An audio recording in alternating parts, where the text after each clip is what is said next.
It's almost a game of who will blink first. That's what you're gonna get. Keep mucking around. I think people are going to be in for a really great time, a really great ride. It starts really slowly, and a little bit of, of hate grows into more hate, and it snowballs into, something that is really horrific.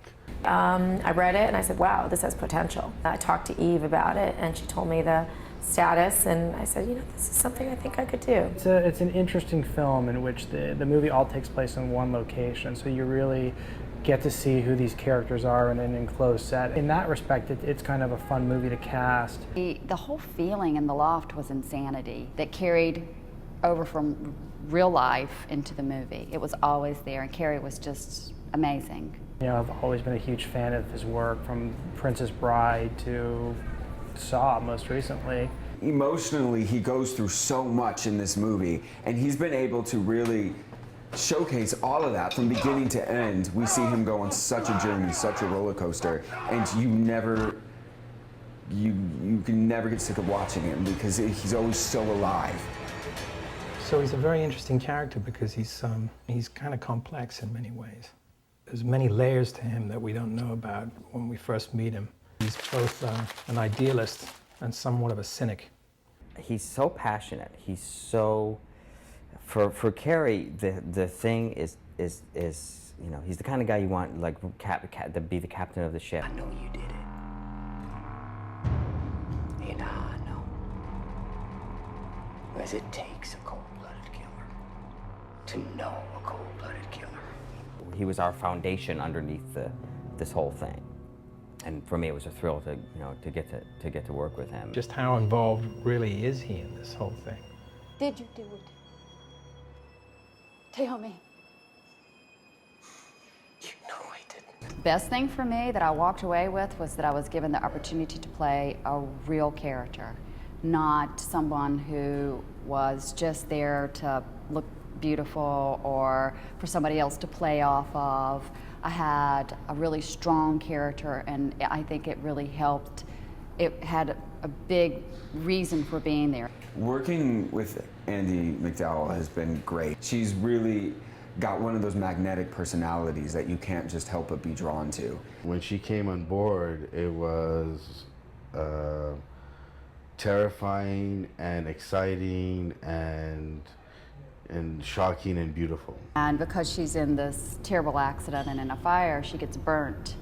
And I think for me, I chose to feel that there was deep scarring for her life and how she felt about herself, and a sense of insanity. To have that caliber of talent, on a small movie like this, and what it says is there's a great piece of material here, and there's a great story here, and there's a great potential for this piece that everybody wants to fulfill. And watching her work, her performance is so soft. It's like whisper-like. It's beautiful, and she really found the honesty in it. Shooting was so intense, and Frank has such strong opinions. I said that Frank Whaley was like working with neon colors. He's, you cannot miss him. The pain that you have caused. Bring me back a caffeine-free iced latte. That evil comes out of a firm conviction on what he really truly believes in. He's on a mission. He's sent by the character that's played by Andie MacDowell to find the man, track down the man who killed Andie MacDowell's husband. It's all right, sweetheart. All right, now we're getting somewhere, and now we are doing something. You understand? We're gonna get something here now. All right, good. Right here and right now. You understand me? Ain't she pretty? Oh, she's a sweet little thing. She's such a sweet little thing. And we're gonna miss her. And we're gonna miss her something else, huh? We're gonna miss her something awful. I campaigned very heavily for Frank to play this part because I knew he would bring a really interesting complexity to Erin. This is gonna happen now. Jake! Mama, please, go outside. I won't let it happen. Now you listen to me. I've been running around this town for 3 days, doing everything that I've been told to do, and it's gonna stop.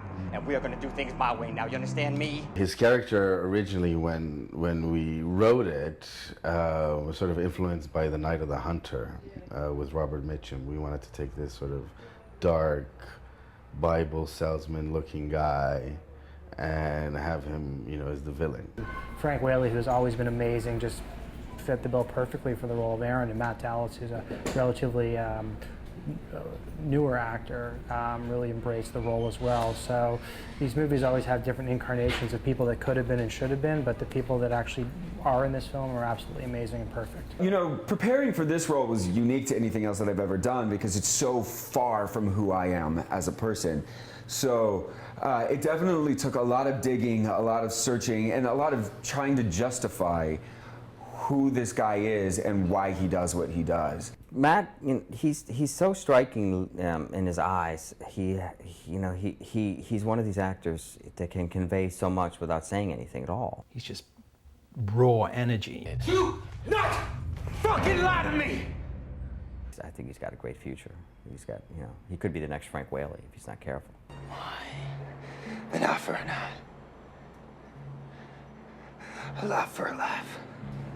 This is a great role for him too, because Jake is this guy who reacts emotionally to everything rather than intellectually. Matt Dallas is very well casted. He has a lot of his own personal energy is very sweet. I think he has a lot of gentleness to him, but at the same time he has that edginess.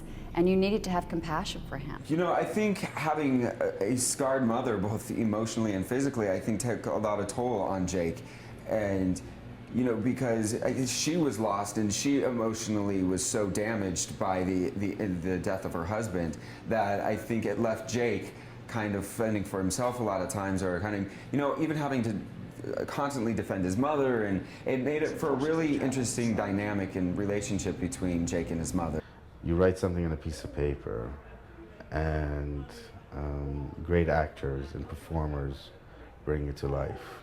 So much fun, I can hardly believe it. Greatest thing a first-time director can do, from my experience, is be able to listen to hire great people, hire a great DP, hire a great crew, and be open to hearing what they have to say. Have your own true ideas, really do your homework, really know what you want, but be flexible, because somebody else might be able to take you in a direction that may help you.